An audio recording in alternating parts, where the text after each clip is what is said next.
Oui, bon, Fred, c'est quand vous voulez. Je vais prendre installez-vous bien. Par contre, le micro, je plein comme ça. Voilà, à peu près en gros. Puis allez-y, hein, il n'y a pas de. Voilà, pas de soucis. Je fais un petit test voix. Ouais, test voix. Générique. De derrière les fagots et on est parti. Bon, en tout cas, tu inaugures. On commence. Comment? Non, mais tu vois. Enfin... Non, ça là. Ah oui, ça oui. Ah, d'accord. Honneur, allez-y, en face. Parlez un petit mot. Bonjour. Hein, honneur et patrie, voici la France libre. Encore? Ouais. Ok.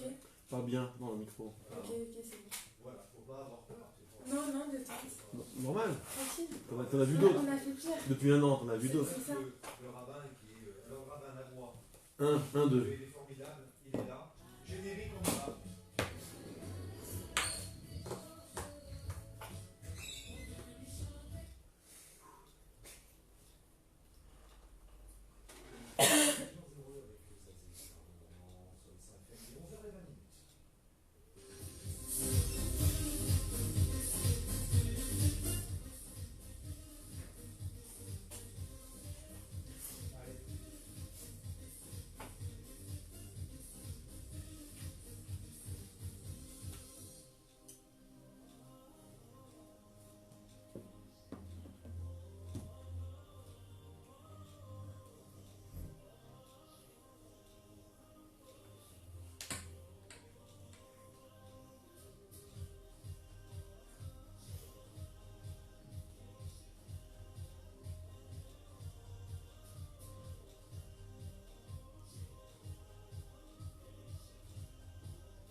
Shalom à tous, ravi de vous retrouver sur Radio Kol Shalom 100 FM. Aujourd'hui, Havruta, émission spéciale UEJF.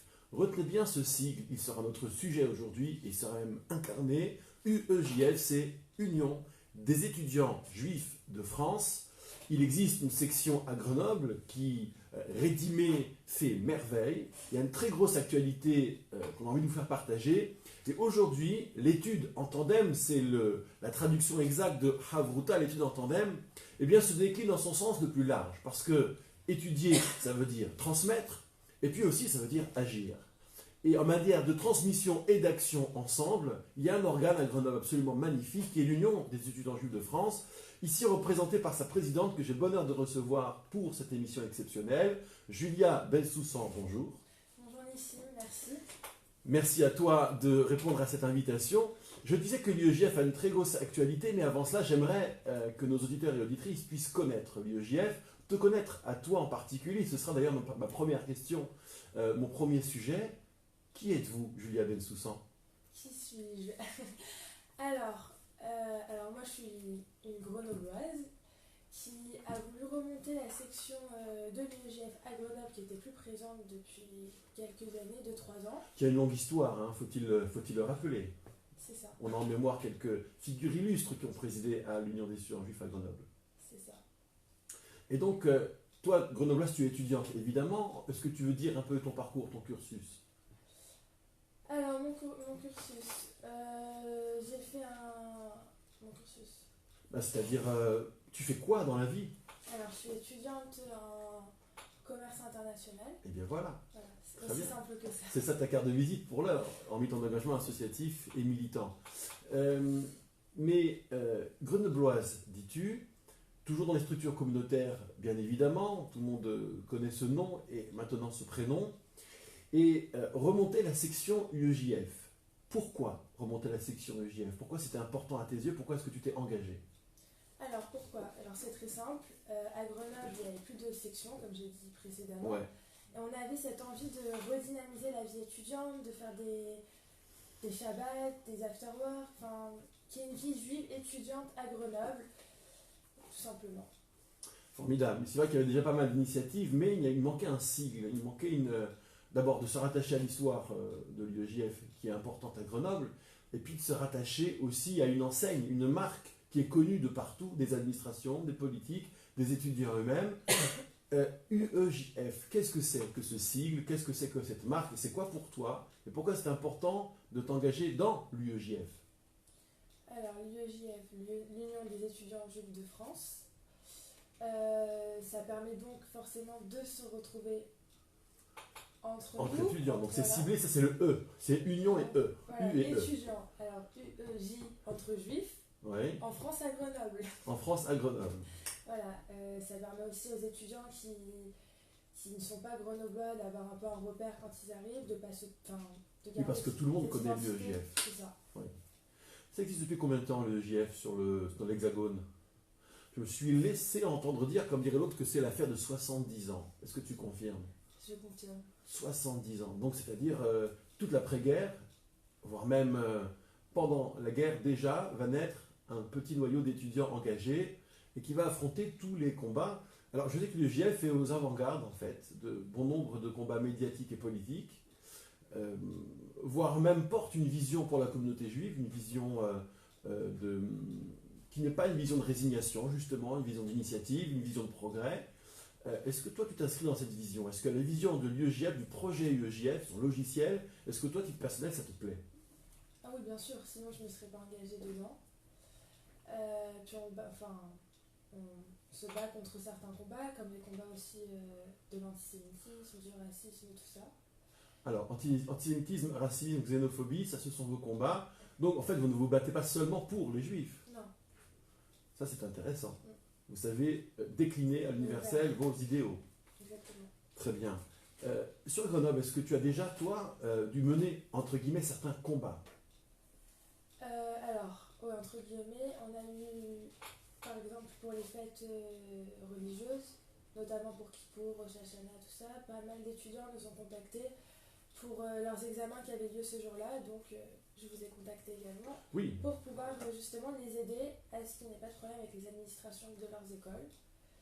Donc ça, c'est la question de la pratique dans les études C'est supérieures. ça. Très bien. Et donc globalement, vous avez trouvé des solutions pour toutes les problématiques qui vous étaient posées. Donc le passage, rappelons pour nos auditeurs auditrices, le passage des examens qui nécessitent de se déplacer, de composer, donc d'écrire, n'est pas forcément compatible, il n'est pas compatible avec la pratique du Shabbat, la pratique des jours de fête chômés, Yom Tov comme le Shabbat, il y en a quelques-uns dans l'année, Yom Kippour étant un jour chômé parmi les plus connus, le fameux grand pardon. Il est vrai que parfois, bien que des circulaires dans ce sens indiquent aux administrations comment procéder, décentralisation aidant, là on avait un interlocuteur au sommet, on a maintenant 50 sur le terrain, et il faut des gens comme toi, des militants comme toi, pour faire remonter, d'abord être visible, ça c'est important, et faire remonter l'information pour pouvoir agir, faut-il le préciser, le plus en avance possible, pour qu'aucun désordre ne soit causé ni aucun désagrément, car la grande classe de l'IEGF, c'est de pouvoir agir dans, pas forcément dans la discrétion, mais en tous les cas, dans les règles établies, dans le cadre établi, sans rien déroger à quoi que ce soit. Et donc, contacté par des étudiants, soit, est-ce qu'il y a d'autres combats? On sait qu'à Grenoble, il y a eu quelques incidents liés à l'antisémitisme, mais pas seulement, qui ont été relevés. Comment avez-vous réagi à ce moment-là? Alors, on a eu à la faculté de Grenoble, on a eu des tags antisémites. Donc l'affaire des tags antisémites, oui. C'est ça, contre Patrick Lévy. Oui. Donc, comment Donc, on a... Patrick Lévy, président de la faculté voilà, de l'université de Grenoble-Alpes, UGA. Alors, on a réagi sur les réseaux. Et récemment, on a eu également la convention dont on parlera sûrement plus tard. Alors on va en parler en deuxième partie de la convention, Voilà. parce que c'était un très grand moment. Là, on a eu la chance du coup de recevoir la ministre, Frédérique Vidal, avec justement Patrick Lévy, avec qui on a pu en discuter. Ministre de l'enseignement supérieur, donc membre du gouvernement, et ça a été un des sujets qui ont été sur la table lors de cette fameuse convention UEJF. Bon, on a fait une très belle entrée en matière, hein, chacun a pu se rendre compte de l'ampleur du projet et de ce que ça nécessite comme investissement, et puis aussi de qui tu es et de ce que tu fais. On va faire une première pause musicale, et juste ensuite on va parler de cet grand événement qui est derrière nous depuis quelques jours, mais qui a, je crois, fait date, y compris dans l'histoire nationale de l'UEJF. C'était la convention nationale de l'UEJF à Grenoble. Rendez-vous juste après ceci. Ben voilà, ça va? C'est facile. Franchement, elle s'est débrouillée comme une chef. Il faut juste bien, faut pas hésiter à parler un peu plus fort. Ok. On t'entend Oui. bien, là je vais dire ça sera mieux. Et puis comme ça, il n'y a pas de souci, c'est nickel. Voilà.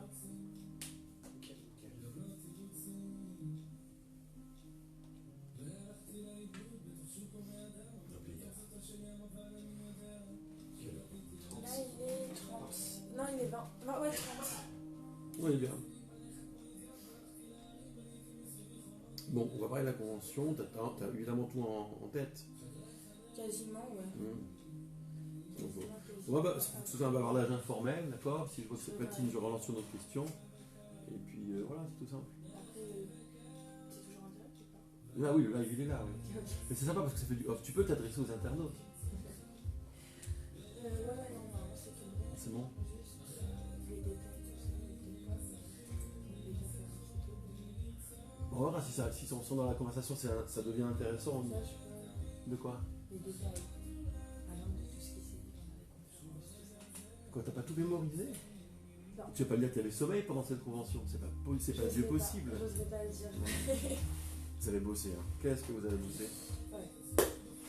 Mais oui. Ah oui, c'est ça, il fallait qu'on parle de ton bureau. On va les citer, tout va penser. Il faut rendre hommage aux membres de ton bureau. Ça m'a traversé l'esprit, mais on est passé à autre chose. Comment? Comment tu ne les oublie pas? Vous faites une si belle équipe.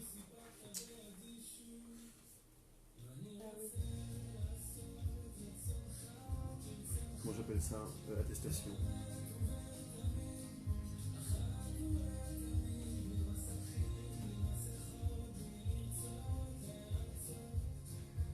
Le souci.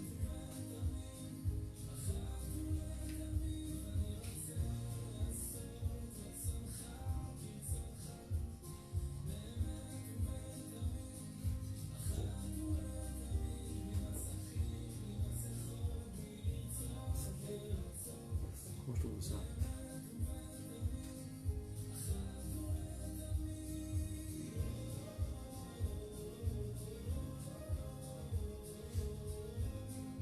Je mets quoi? Une sollicitation associative, c'est ça?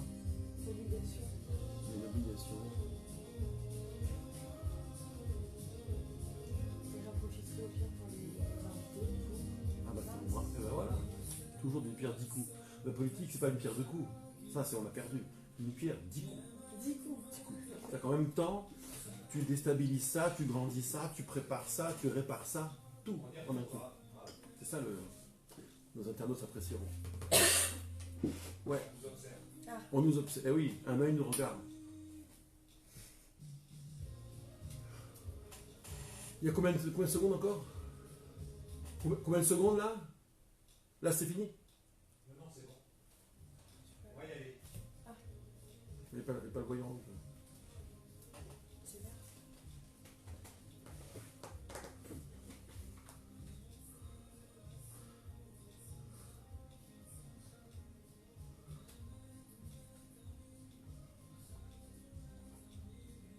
Pour servir et faire valoir.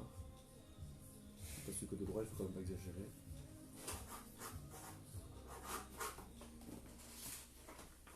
Merci beaucoup. Nous revoilà sur Radio Colchalon 100 FM. Vous pouvez nous suivre évidemment sur le site de la radio en live, en direct, mais aussi sur les réseaux sociaux, notamment sur Facebook, à partir du groupe Études Juives Grenoble. Et puis ensuite, la vidéo archivée sera partagée. J'ai à mes côtés Julia Bensoussan, présidente UEJF, et c'est un tandem d'études, mais alors cette fois-ci d'études sur le terrain, comment les valeurs se déclinent en action. C'est ça notre sujet ce matin. UEJF, Union des étudiants juifs de France, a été présenté en première partie et nous disions qu'un très gros événement historique, je dirais même unique, non pas en son genre, mais en tout cas en sa qualité, a eu lieu à Grenoble le week-end dernier. La dernière fois que l'UEJF national était venu, c'était en 2012. Et donc depuis, de l'eau a coulé sous les ponts, c'est l'histoire, c'est ainsi, c'est aussi la nature humaine. Et voilà que les étudiants de France reviennent à Grenoble. Alors Julia, comment ça s'est passé cette convention? Impression générale. Un mot. Un mot. Incroyable. Incroyable. Incroyable. Je dois dire que vous avez beaucoup travaillé pour préparer cette convention qui a reçu des personnalités de premier plan, politiques, religieuses. On a eu le Grand Rabbin de France, on va y revenir, sur une question d'ailleurs fort sympathique. Un Shabbat mémorable, mais pour la réussite logistique, des contenus, le relationnel, etc., il a fallu, la communication, il a fallu autour de toi un bureau, mobiliser ton bureau. Est-ce que tu peux nous dire un mot de ces valeureux militants qui t'entourent au quotidien? Alors déjà, je vais les citer. Oui, il faut les citer. Alors, on a notre fameux vice-président Ilan Benchetrit. On n'a pas les applaudissements en boîte, il Mais faut qu'on prépare un sample là, pour ça. Ah ouais. Ils sont tous extraordinaires. Ouais. On a Laura Ashkenazi, secrétaire générale. Qu'on applaudit bien Voilà, fort. on l'applaudit, on l'entend. On réécoute les applaudissements de la semaine dernière. De la foule. Ouais, ils sont Voilà. encore dans nos têtes, Voilà, c'est vrai. ça. Amélie Charvit, responsable communication, Alors qu'elle est grenobloise. grenobloise. Les premiers sont respectivement toulousains et parisiens, C'est faut-il ça. le préciser. On a encore un autre grenoblois qui est investi depuis très longtemps dans la communauté, qui a fait le VI, Steve Benaïm qui est trésorier maintenant à l'UEJF. Ouais, c'est peu de dire qu'il est mobilisé depuis le berceau, Steve. Ah oui, c'est ça, lui, il est né dedans. Et enfin, un autre parisien, un parisien marseillais, une petite dédicace, Ronnie Dahan, responsable Grenoble École de Management. Et oui, qui est là depuis quelques semaines seulement, Ronnie, mais qui est déjà une légende grenobloise et nationale, qui s'est distingué par l'énergie et la bonne humeur qu'il a pu dispenser. Et je crois que chacun avec vos qualités, et je ne vais pas rentrer dans le détail, mais chacun avec vos qualités, vos engagements, vous avez su faire de ce moment une réussite. Alors, convention UEJF, ça se passe en province en général, c'est tous les ans vers donc le début de l'automne, c'est bien ça? En général, oui, c'est vers le 1er novembre. D'accord, autour du 1er novembre, et c'est expressément de ville de province. Oui. Ça, c'est un choix historique important, parce que l'UEJF, c'est un siège très très très mobilisé, de très haut niveau, de très grande qualité, qui est dans la capitale, bien sûr, mais ce n'est pas qu'une gestion jacobine, il y a aussi un développement. Je sais que c'est un enjeu qui est toujours sur la table. Qu'est-ce qu'on fait avec les sections de province? Les rapports qui sont entretenus, les soutiens qui sont apportés, c'est une préoccupation majeure, si ce n'est pas la préoccupation majeure de l'UEJF sur le plan national. Et donc vous avez été au cœur de cette préoccupation. Paris a voulu voir comment on se débrouillait à Grenoble. Qu'est-ce que c'est qu'une convention? Ça sert à quoi en fait? Alors déjà une convention, il faut savoir que ça réunit, ça rassemble tous les étudiants juifs de France. Donc on avait des étudiants bien évidemment de Paris, mais de Toulouse, on a eu le bureau de Toulouse qui est venu. On a, je réfléchis parce qu'il y en a beaucoup. Bon, on a eu Marseille, On a eu Marseille, on a eu Nice, Strasbourg, juste à côté Lyon, Lyon, on les oublie pas. on les oublie pas, les Lyonnais, ils sont légendaires. Qui est-ce que j'ai oublié? On a eu Nantes, Nantes, oui, Nantes. il y a eu Lille, je sais pas s'il y a eu le Nord. Peut-être, mais. Ouais, allez, si Dieu veut, Dunkerque, un jour. Bref, c'est bien parce que ça permet de faire le point, de voir un petit peu l'étendue du réseau, de voir ce qui se fait. Je sais qu'il y a des toutes petites villes comme Nantes, par exemple, où l'UJF joue un rôle majeur pour la vie juive, et qui se relance admirablement, et qui a à son actif une très très belle histoire aussi de militance communautaire et religieuse. On a eu Reims aussi, bravo. Ouais, qui sont merveilleux, la section de Reims, et évidemment Bordeaux. Bordeaux qui était en concurrence avec Grenoble pour le choix, parce que, mesdames et messieurs, c'est comme les Jeux Olympiques, d'accord? Il y a un comité qui décide avec des dossiers de candidature, et donc Grenoble, on y a été vraiment comme les grands matchs dans une certaine région du monde, on a corrompu tout le monde, on a soudoyé. Non, en vérité, le dossier était vraiment très bon, et puis je crois que même Bordeaux, ils avaient envie de venir à Grenoble en fait. Et puis évidemment, la balle sera renvoyée, parce que tout ça est un merveilleux travail d'équipe. Bon, ça tu m'as dit, le premier objectif c'est de rassembler, d'accord, de voir un peu qui on est dans l'ensemble du réseau UEJF. Ça c'est merveilleux. En termes de contenu maintenant, à quoi ça sert? Qu'est-ce qu'on doit y vivre? Hormis le plaisir de se connaître et de se retrouver, de faire une grande famille en fait. C'est une famille l'UEJF, moi c'est ce que j'ai vu de mes yeux. Mais on y est là aussi pourquoi, quand on vient à la convention? Alors à la convention, on en profite aussi pour discuter, pour des valeurs qu'on veut défendre. Oui. On en profite également pour avoir des invités de prestige. Mais ça ne s'arrête pas là, on a des moments aussi bien sérieux, on va dire, Oui. que des moments aussi où on est là aussi pour se retrouver et pour profiter autrement. Ouais, donc c'est un peu la dimension d'intégration, on pourrait dire ça. On a aussi le côté religieux aussi avec Shabbat. Ah oui. C'est ça. En fait, on pourrait résumer comme ça, il y a 3 piliers. Il y a l'intégration, la famille, d'accord, du JF. Et ça, c'était 100% réussi. Il y a la dimension spirituelle, religieuse. Moi, j'étais admiratif. Là, c'est le rabbin qui parle, pas seulement l'ami. Admiratif de la religiosité UEJF, qui est une religiosité forte et en même temps éclairée, en même temps intelligente, en même temps sage. Et moi, je n'hésite pas à dire que sur le plan politique communautaire, l'UEJF est vraiment avant-gardiste. Il n'y a pas de décrinologue à l'UEGF. On n'est pas là pour dire qu'il n'y a pas d'avenir en France. On est là pour croire d'abord qu'il y a un avenir en France et on est là pour faire en sorte que ce soit possible. On y croit et on crée les conditions pour ça. Donc ça réclame du discernement, ça réclame aussi de la réaction devant les phrases, les petites phrases, les faits, les délits, voire peut-être même les crimes. Et l'UEGF est toujours là pour les procès, pour les actions, pour la communication sur le plan national. Et si demain, et c'est ce que j'ai d'ailleurs un message que j'ai délivré, si demain il apparaît que les Juifs de France ont encore un avenir en France, c'est en très grande partie à l'UEJF que nous le devrons. Donc il y a cette dimension-là, religieuse, forte et intelligente, que j'ai beaucoup aimée, et qui est la spécificité de l'UEJF. Et puis le troisième volet, c'est des contenus plus cérébraux, intellectuels, parce que agir, ça nécessite de réfléchir, de faire avancer aussi certains dossiers délicats. Donc recevoir une ministre de l'enseignement supérieur, ça n'est pas rien, hein, c'est un honneur, certes, mais ça donne aussi l'importance, la visibilité de l'UEJF et la puissance de son action. Vous avez aussi, comme personnalité, reçu le Grand Aman de France, alors lui sur un thème qui pouvait faire sourire au départ.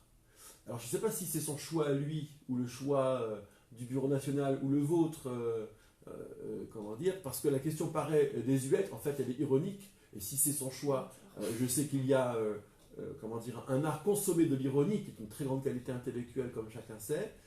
La Torah est-elle de droite ou de gauche? La Torah est-elle de droite ou de gauche? Pour badiner, moi je me suis dit, j'ai même dit, bon, puisque la Torah est un savoir dynamique, elle est en marche. Mais est-ce que la question avait un sens?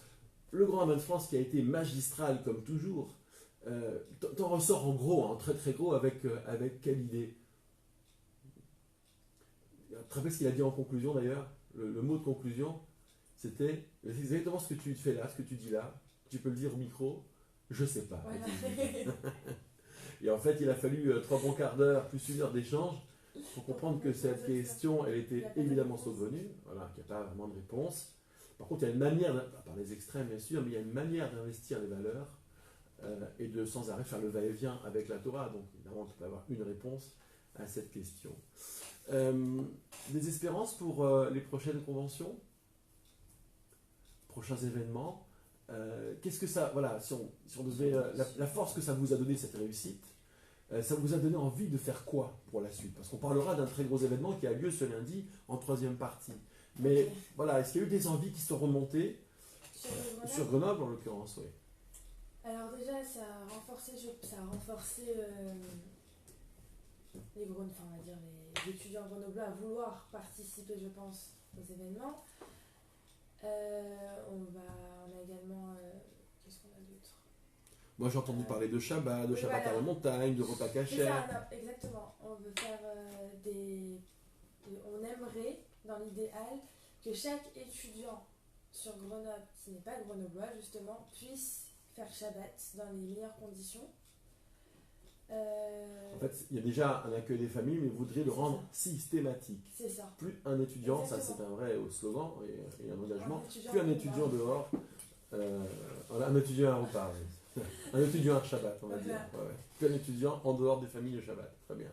Après, on va également continuer, toujours sur l'aspect religieux, profiter des fêtes, comme on a fait d'ailleurs au début de l'année, où il y avait les cédères communautaires, on en a profité. Et oui, Souka Party, cédères communautaires, il y a toujours des rendez-vous. Voilà. Mais on fait des afterworks, donc ça va continuer.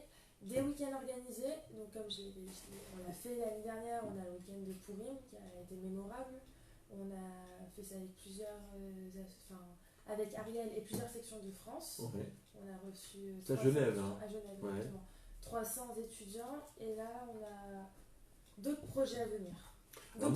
J'ai aussi le plaisir de vous recevoir tous les mercredis soirs pour la fameuse boîte à questions. La fameuse boîte à questions qu'on a le droit. Vendredi soir à la convention, c'était assez sympathique.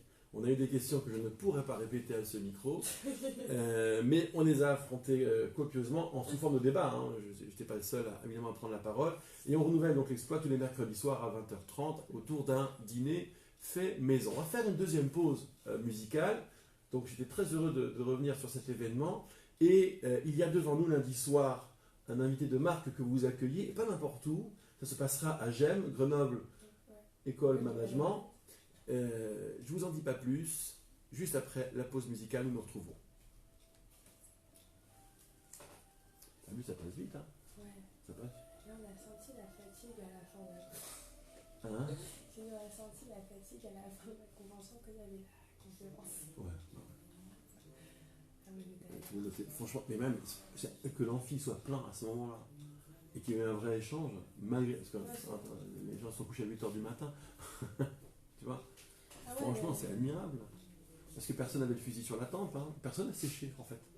Ça, je me rends Non, compte. ceux qu'on s'est fait, c'est ceux qui avaient des trains à prendre. Oui, quelques-uns avaient le train à prendre, devaient rentrer, qui à Paris, qui en province. Mais ceux qui étaient là, on était tous là. Ouais, franchement, Voilà, on était. c'est une réussite. On peut pas dire c'est normal. bien. C'est jamais normal quand on est fatigué de s'astreindre à. Mais non, mais tout le monde a joué le jeu, quoi. Ouais, puis c'est de très belle qualité. Ouais. Moi j'ai kiffé. Il y avait besoin de dynamisme, un peu l'UEJF, ça s'endormait ici, hein, Grenoble. Ouais. On n'entendait plus parler de vous. Quoi. Là, Bah, c'est- on a comment. Voir déjà nous Ouais. aussi en tant que médias, C'est des cycles. on a eu Des beaucoup de cycles. changements aussi à la radio, donc pas mal de trucs, bon, toujours compliqué, mais au-delà de ça, c'est vrai qu'après l'UEJF, les uns les autres, on se dit, bon, c'est bien là. Si tu as de quoi noter, par contre, pour toute info, parce que des fois j'avais essayé de contacter certains responsables pour justement cet événement, tu peux faire agenda@rkhfm.com, c'est notre mail pour toute info, tout événement. Donc agenda comme agenda, @rkhfm toutattaché.com. Ok. Donc ça c'est RKH Grenoble à la radio. Donc pour toute info que tu À as, diffuser. moi la réception, voilà. Ok, super. Voilà, faut Merci. pas hésiter parce que souvent ça se fait par le biais du rabbin ou sur Twitter, on sait qu'il aime ça, mais bon nous aussi on est un média donc on nous écoute quand même un peu, donc voilà, donc c'est bien, Bon, bah, super. voilà. Faut pas hésiter surtout. On va s'en servir. Dès qu'il y a un Non, et puis événement, Pierre, s'il faut faire une émission spéciale à chaque fois qu'il y a un gros événement, Ouais. on la programme. Hein. Puis d'ailleurs on est en train de programmer quelque chose avec le rabbin, bon après non. Voilà, un truc moins quart, c'est bon. En fait, c'est une émission où on ne sera que des ministres.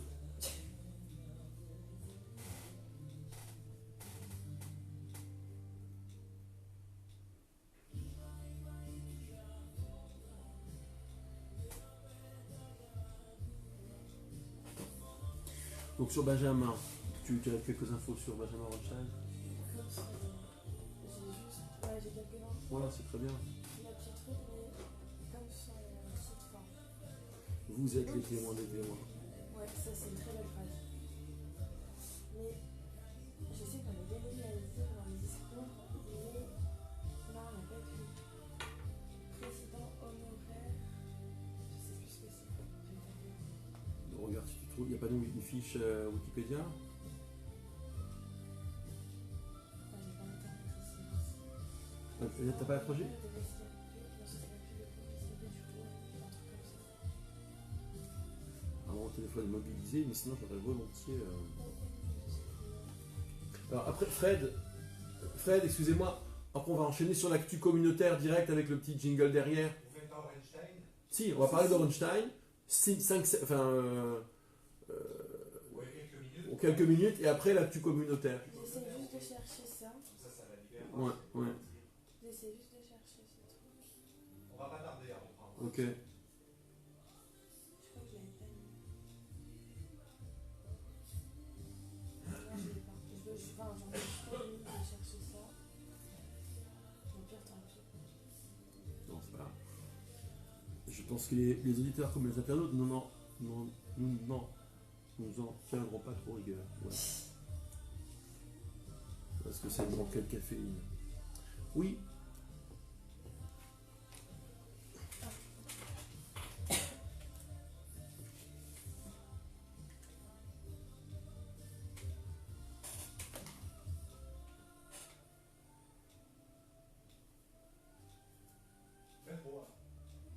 Ça le fait, hein? Vous êtes bien, très bien, sur Radio Kol HaShalom 100 FM, la radio de la communauté juive de Grenoble. Au micro, à nos côtés, Julia Bensoussan, présidente de l'UEJF, Union des étudiants juifs de France, section Grenoble. Nous avons parlé de la renaissance de l'UEJF, de ce que c'est, de quel est son logiciel. Nous avons parlé de cette magnifique réussite historique, faut-il le préciser, de la Convention nationale qui a eu lieu le week-end dernier ici à Grenoble. Et puis donc, vous ne vous arrêtez jamais à l'UEJF, de grand projet en grand projet, vous avez mis la barre très très haut pour accueillir un invité de marque, ça va sans dire, mais dont le témoignage est capital. Il s'agit, et c'est quelqu'un que j'adore parce qu'il est extrêmement attachant et caustique, Benjamin Orenstein, rescapé donc, de la déportation, rescapé de la Shoah, et qui va venir témoigner à Grenoble. Il le fait depuis de très nombreuses années. C'est un véritable cheval de bataille qu'il conduit. Mais le lieu où vous le recevez, et là je dois vraiment vous féliciter, vous tirer mon chapeau, ma pipa, enfin, ce que vous voulez, c'est une des grandes écoles de Grenoble, des plus prestigieuses, dans un amphi de 500 places, donc il va falloir soulever les menhirs, d'accord, soulever des blocs pour arriver à remplir, et je sais que vous y arriverez, cet amphithéâtre. C'est à GEM, donc Grenoble École Management. Il faut s'inscrire, c'est obligatoire, il y a un lien qui est diffusé sur les réseaux sociaux. Est-ce que tu veux nous parler de cet événement? Qui en a eu l'idée ou comment vous en avez eu l'idée à l'UJF de Grenoble? Alors, c'est une idée qu'on a eue depuis le début qu'on a remonté la section, et voilà, on y arrive. Donc, on s'est dit que justement faire ça dans un lieu, comment dire, dans un lieu emblématique. Voilà, emblématique, dans une école, ça avait encore plus de sens que de le faire, entre guillemets, entre nous. L'idée, c'était vraiment de l'ouvrir à tous les types de publics, juifs comme non-juifs. Et dans une école, il y a des étudiants, donc forcément, c'est une manière aussi de sensibiliser, surtout dans une période où, comme on l'a vu tout à l'heure, malheureusement, les chiffres de l'antisémitisme sont à 69% en hausse. Donc, hausse de 69% des actes antisémites pour l'année qui vient de s'écouler, c'est ça? Depuis les 9 premiers mois, depuis les 9 derniers mois. Ouais. Bien. Donc je pense que c'est quand même très important qu'on puisse en parler, que voilà, comme Benjamin Orenstein le dit, devenez les témoins d'un témoin. Donc oui, ça c'est un très grand mot, il est tout simple. Et il dit quoi en fait, Benjamin Orenstein? Il nous dit, les derniers témoins sont en train de disparaître. Nous avons eu à Grenoble Simone Lagrange, de mémoire bénie, une très très grande dame, témoin, faut-il le rappeler, au procès Barbie, et qui n'a jamais cessé de témoigner partout dans les écoles, qui était connue de plusieurs générations, de multiples générations d'élèves, d'écoliers, collégiens et même lycéens. Et Benjamin est de cela. Il est l'un de ces derniers qui ont donc vécu les choses, et quand nous les écoutons, nous sommes témoins des témoins.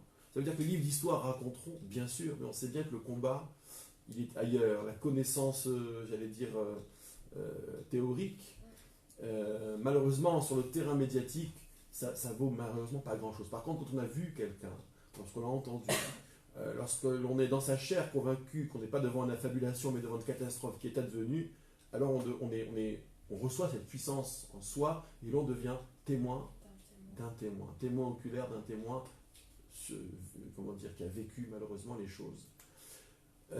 Vous attendez quoi, en fait, de cette rencontre? Donc 500 personnes pour écouter Benjamin Orenstein dans une école de management à Grenoble. Et pas seulement écouter, les personnes présentes auront aussi l'occasion d'échanger avec lui, de lui poser des questions. Donc ça va un peu. Ça c'est fondamental. Il y aura un temps d'échange de la foule avec Benjamin. D'autant, il est non seulement intarissable, mais surtout il est très agréable à entendre, à écouter. Parce qu'il a une, comment dire, c'est précisément pas un mur de lamentation.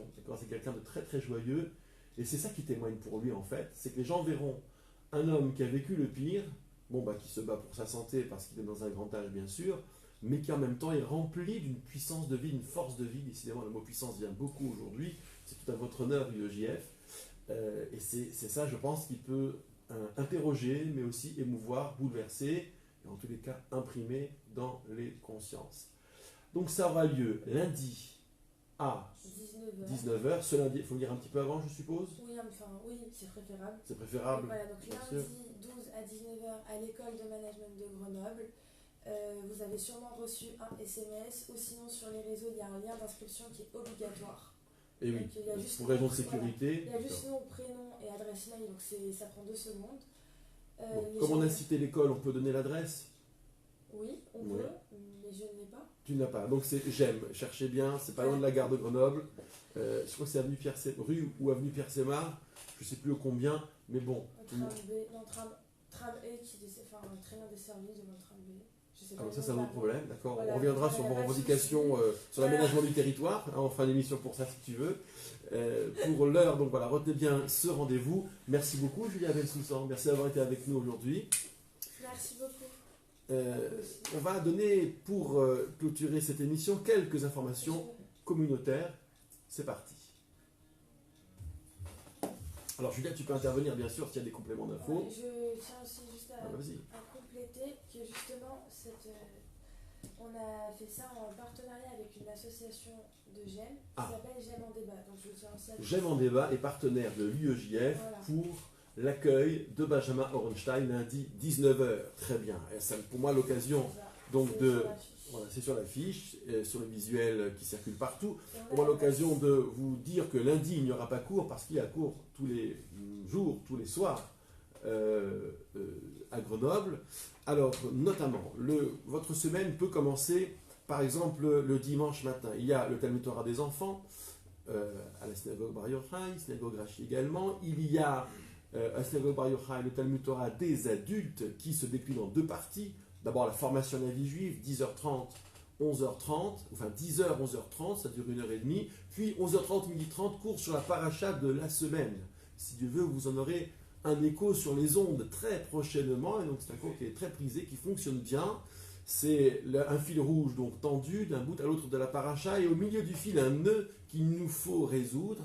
C'est très, je l'espère, didactique, et en tous les cas, on vous accueille avec bonheur le dimanche matin, de 11h30 à 12h30. Puis ensuite, le lundi soir, d'ordinaire, il y a les études bibliques qui ont repris. Notre thématique, c'est paroles de création, paroles pour faire la loi, les 10 paroles d'un côté, 10 paroles de l'autre. Nous étudions ces deux grands textes en faisant table rase et en essayant de renouveler, sinon peut-être pas le sens, mais en tous les cas, l'efficacité dans la lecture. C'est une étude collégiale, je précise, elle est sur texte et tout le monde participe.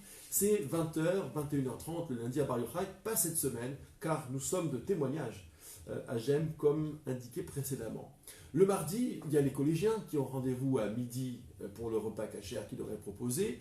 En après-midi, c'est le deuxième module Shorashim pour apprendre à lire et à découvrir la Tefila avec Julie Sultan. Il y a déjà un premier module le lundi à 19h, pas cette semaine comme pour les raisons que j'ai indiquées. Je reviens, au mardi. Études talmudiques l'après-midi de 14h à 15h30 avec votre serviteur. Donc initiation au Talmud, mais c'est collégial. Nous renouvelons l'étude, le style sur un autre texte le soir même de 20h à 21h30. Le mercredi, c'est le rendez-vous des étudiants et jeunes actifs, la fameuse boîte à questions et de temps en temps un débat sur un sujet qui occupera la soirée, le tout dans la convivialité. Vous pouvez trouver le live dernier qui a été assez suivi et d'ailleurs vous pouvez intervenir sur ce live pendant le dîner débat si en présentiel vous ne pouvez le faire. Le jeudi, c'est un cours qui maintenant a quelques séances derrière lui, c'est l'étude du traité Avot, le traité des principes Maxime des Pères, c'est ce traité de Mishnah qui est un traité d'éthique. Et donc, Mishnah après Mishnah, nous dédions un cours, une enquête sur chaque petit texte. Et nous en sommes au 4e, jeudi soir prochain, 20h, 21h30. Il y aura le 5e volet sur la 5e Mishnah. Voilà, j'ai à peu près tout dit. Julia, est-ce que tu as quelque chose à compléter ou ajouter, ou bien on est bon? On est bon. Bien, alors il nous reste à souhaiter d'abord te remercier de t'être dérangé. Je sais que tu es en plein partiel et c'est, mesdames et messieurs, vous avez ici la mesure de ce que c'est que l'engagement militant quand on est étudiant. C'est pas de tout repos, mais alors quel bonheur, quelle satisfaction. En tous les cas, voilà, moi je voulais vous dire au nom de tous, Mazal Tov, bravo, continuez, émerveillez-nous, faites-nous vibrer et battez-vous avec nous pour cet avenir.